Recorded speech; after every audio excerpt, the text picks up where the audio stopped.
గారు అటు జ్యోతిర్లింగము ఇటు శక్తిపీఠము కలిగినటువంటి కాశీ క్షేత్రంలో కొలువై ఉన్న విశాలాక్షి అమ్మవారి యొక్క శక్తిపీఠ విశిష్టతను తెలియజేయండి. వారాణస్యాం విశాలాక్షి వారాణసి వరుణ అసి జీవుడు భగవంతుడు ఆ రెండిటి యొక్క అనుసంధానం ఏదైతే ఉందో సంధి అనుసంధానం అదే శక్తి, అదే అక్కడ ఆవిడ అమ్మవారు విశాల అక్షి.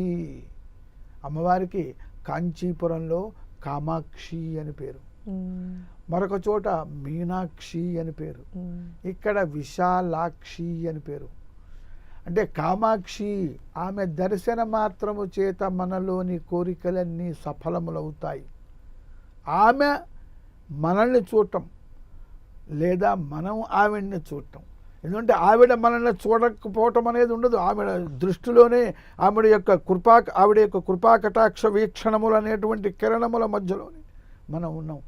సూర్యకిరణములు ఆగిపోతే చంద్రకిరణములు ప్రారంభమవుతాయి, చంద్రకిరణములు ఆగిపోతే సూర్యకిరణములు ప్రారంభమవుతాయి. ఈ కిరణములన్నీ అమ్మవారి యొక్క కృపాకటాక్ష వీక్షణములే.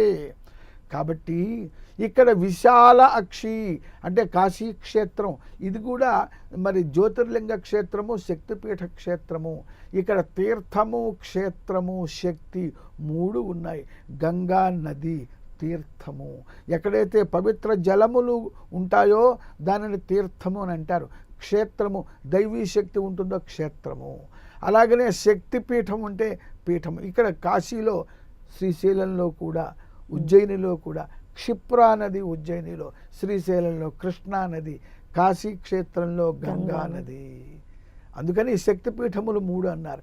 అంటే అన్ని లక్షణాలు కలిగి సాధారణమైన మానవుడు కూడా దర్శించగలిగేటువంటి సులభమైనటువంటి ప్రదేశములు, సుందరమైన ప్రదేశములు అన్నమాట. సరే, ఇక్కడ విశాలాక్షి అనే పేరుతో అంటే ఏంటంటే ఆవిడ కళ్ళు పెద్దవి చేసుకుని చూస్తుంది. కొంతమంది క్షేత్ర ప్రాధాన్యం, కొంతమంది తీర్థ ప్రాధాన్యం అటు ఇటు పోతుంటారేమో. ఎటు పోయినా ఏ దిక్కుకు వెళ్ళినా అమ్మవారు కృపాకటాక్షములతో మనల్ని అనుగ్రహిస్తూ ఉంటుంది. కాబట్టి విశాలమైన అక్షి కన్నులు కలిగినటువంటిది దేవత గనక ఆ రూపంలో అక్కడ అవతరించింది కనుక ఆవిడ యొక్క మరొక రూపమే అన్నపూర్ణాదేవి.